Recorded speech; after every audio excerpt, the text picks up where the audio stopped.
चटाक जैसे ही थप्पड़ मेरे गाल पर आकर लगा, मेरे हाथ में जो कॉफी की ट्रे थी वो दूर जाकर गिरी। ट्रे में रखे सभी कप के टुकड़े टुकड़े हो चुके थे। हर तरफ फर्श पर टूटे हुए कप के टुकड़े बिखरे हुए थे और मैं भी फर्श पर एक तरफ गिरी पड़ी थी। कुछ होश नहीं था।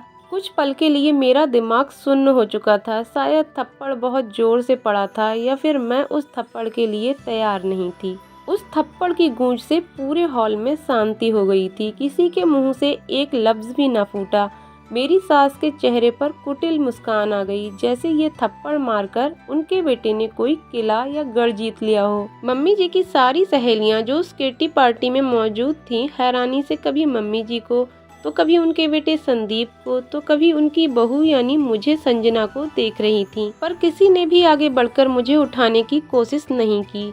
जब थोड़ा दिमाग सही हुआ और धीरे धीरे अपने होश में आने लगी तो खुद ही खड़ी हो गई। देखा तो धीरे धीरे मम्मी जी की सहेलियां नदारद हो चुकी थीं। क्यों कोई दूसरे के घर के पचड़े में टांग अड़ाए, यही सोचकर सब वहां से निकल गईं। जैसे ही खड़ी हुई वैसे ही संदीप चिल्लाते हुए बोले, घर के बाहर किससे पूछ कर गई थी? बहुत ज्यादा मौज मस्ती करने का शौक चढ़ा है तुझे? इज्जत से रहना इस घर में, वरना शौक उतारने अच्छे से आते हैं मुझे। सच कहूँ तो सिर अभी भी घूम रहा था, इसलिए कुछ कह नहीं पाई।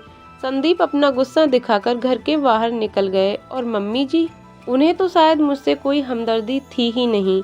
वही तो थीं जिनके कलेजे को सबसे ज्यादा ठंडक पहुंची थी, क्योंकि वो ही थीं जिन्होंने संदीप को फोन करके कहा कि मैं घर के बाहर गई हूँ। अचानक मम्मी जी मुझसे बोली, अब पति से बिना पूछे बाहर जाएगी तो बेचारा हाथ नहीं उठाएगा तो क्या करेगा? इतना तो पत्नी को भी सोचना चाहिए। अब खड़ी खड़ी देख क्या रही है? फटाफट ये बिखरे हुए टुकड़ों को उठा और अपना काम कर। बोलकर मम्मी जी भी अपने कमरे में चली गईं। मैं वहीं हॉल में खड़ी रह गई। आखिर गलती क्या थी मेरी?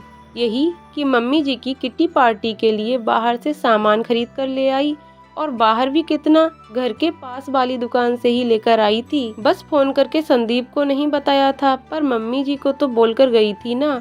उसकी इतनी बड़ी सजा दी गई मुझे। आंखों में आंसू और अपने दिल के टुकड़े लिए मैं उन बिखरे हुए टुकड़ों को समेटने लगी। पर बहुत कुछ दरक चुका था मेरे अंदर। संदीप तो मर्द हैं, लेकिन मम्मी जी तो औरत हैं, और जब भी उनका बेटा ऐसी कोई गलती करता है तो वो हमेशा उसकी पहरेदार बनकर खड़ी हो जाती हैं। सच ही तो कहा है कि मर्दों की बनाई बंदिशों की खुद औरतें पहरेदार होती हैं, जो उनके गलत को सही साबित करती हैं। मैं संजना, इस घर की बहू। मेरी शादी संदीप के साथ 1 साल पहले हुई थी। मैं एक वर्किंग वुमेन हूँ, दुनिया की नज़रों में आत्मनिर्भर हूँ, जो सुबह बन ठन कर अपने जॉब पर जाती है और शाम को घर आकर आराम करती है और अपना पैसा अपने तरीके से खर्च करती है। घर में नौकर चाकर हैं तो मुझे कुछ नहीं करना पड़ता। अगर आसपास की औरतों की माने तो मुझ पर कोई रोक टोक नहीं, पर सच्चाई बहुत अलग है। मेरे ससुराल में मेरी सास की नज़रों में मेरी कोई औकात नहीं, क्योंकि वे मेरी पहरेदार बनी बैठी हैं। वह मेरे पल पल की पूरी रिपोर्ट मेरे पति को अपने तरीके से देती है, और उनका बेटा वो अपनी माँ की नज़रों से अपनी पत्नी को देखता है, इसलिए उसे मुझ पर हाथ उठाने में गुरेज भी नहीं है। मैं अकेली कहीं आ जा भी नहीं सकती। अगर मुझे थोड़ा सा भी ऑफिस से आने में लेट हो जाए तो मेरा पति वहीं पहुंच जाता है, और ऑफिस के बाहर जब मैं निकल कर आती हूँ तो वही लोगों के सामने मेरी इज्जत का फलूदा कर चुका होता है। जब शुरू में मैंने इसके लिए ऑब्जेक्शन उठाया, तब भी संदीप ने मुझ पर हाथ उठाया था, जिसके बाद अपने मायके चली गई थी। पर बाहरी किस्मत, मेरे माता पिता मेरे ससुराल वालों के पक्ष में ही बोले, मेरे नहीं, इसलिए मुझे वापस लौटना पड़ा। बस फिर क्या था, उसके बाद तो इन लोगों की हिम्मत ही बढ़ गई। मेरी सारी सैलरी का हिसाब किताब इनके पास होता है। अगर अपनी मर्जी से मैं कुछ खर्च कर दूं तो उस दिन मेरा खाना दुश्वार हो जाता है। अभी तक संदीप मुझ पर कई बार हाथ उठा चुका है, पर हर बार घर में या तो कमरे में या मम्मी जी के सामने। पर आज इतनी औरतों के सामने मुझ पर हाथ उठाया गया। मुझे सचमुच कुछ समझ नहीं आ रहा था कि क्या करूं। आज का दिन ऐसे ही निकल गया। दूसरे दिन उठकर मैं तैयार होकर अपने ऑफिस के लिए निकल रही थी कि पड़ोस में 2-3 आंटियां खड़ी होकर मेरी तरफ देख रही थीं। एक ने तो टोक ही दिया, बेटा इतनी पढ़ी लिखी हो, क्यों अपने पति को परेशान करती हो कि उसे तुम पर हाथ उठाना पड़े। सुनकर बड़ा अजीब सा लगा, पर कह क्या सकते हैं, मेरा पति मुझ पर हाथ उठाकर भी बेचारा बन चुका था। सच है, कमी औरतों की ही निकाली जाती है और वो कमी निकालने वाली भी औरत ही होती है। हम आज के सो कॉल्ड मॉडर्न लोग बेवजह फेमिनिज्म का रोना रोते हैं।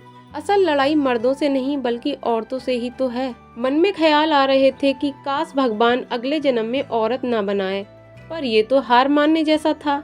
जब इस जन्म को जीना है तो मुझे निर्णय तो लेना ही था। यूं अपनी पूरी जिंदगी मार खा खा कर तो नहीं रह सकती, और माँ बाप उनके पास तो जाना ही बेकार था, क्योंकि उन्हें साथ देना होता तो पहली बार ही दे चुके होते। सबसे पहले अपने ऑफिस पहुंची, छुट्टी के लिए अप्लाई कर बैंक गई, जहां पर मैंने अपने सारे अकाउंट के पासवर्ड डिटेल्स सब बदले और अपने अकाउंट को अपने अंडर में लिया। इसके बाद निकलकर सीधे महिला पुलिस थाने पहुंची और अपने पति और सास के खिलाफ कंप्लेन की। मेरी कंप्लेन पर तत्काल ही सुनवाई हुई और 3 महिला कांस्टेबल के साथ मुझे मेरे ससुराल भेजा गया, जहां उन्हें देखकर दोनों के हाथ पैर फूल गए और उन दोनों ने हाथ जोड़कर मुझसे माफी मांगी।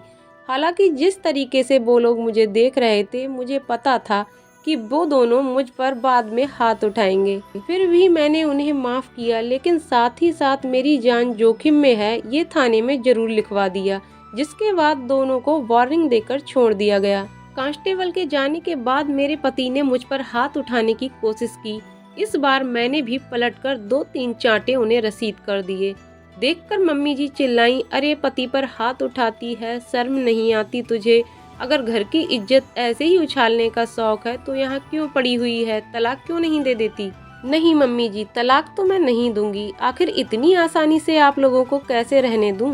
तलाक के बाद आपका बेटा दूसरी शादी कर लेगा और किसी और लड़की की जिंदगी बर्बाद करेगा, वह मैं होने नहीं दूंगी। आपने जो मेरी जिंदगी बर्बाद की है उसका खामियाजा तो आपको भुगतना ही पड़ेगा। मैं अकेले क्यों भोगूं? चाहती तो जेल भेज सकती थी, पर फिर भी नहीं भेजा, क्योंकि शायद उससे मुझे सुकून नहीं मिलता। बस आज के दिन जो कुछ भी मैंने किया उसके बाद मेरा आत्मविश्वास बढ़ चुका था। मैं उन्हीं लोगों के नाक के नीचे रहती हूँ, अपनी मर्जी से अपनी जिंदगी जीती हूँ, पर वो लोग बड़बड़ाने के अलावा कुछ नहीं कर सकते। उन लोगों ने मेरे माता पिता को भी बुलाया था, पर मैंने हाथ जोड़कर उन्हें मना कर दिया कि आप लोगों को अब कुछ बोलने की जरूरत नहीं। आप लोग अपनी लोक लाज संभालो और मैं अपना घर। ये सबक है उन लड़कियों के लिए जो सिर्फ बेचारी बनी रहती हैं। लड़ाई तुम्हारी है, लड़ना भी तुमको ही है। लड़की पैदा होके तूने कोई गलती नहीं की है। दोस्तों, आपको कहानी कैसी लगी कमेंट करके जरूर बताइएगा। कहानी पसंद आई हो तो वीडियो को लाइक शेयर करें और चैनल को सब्सक्राइब करें।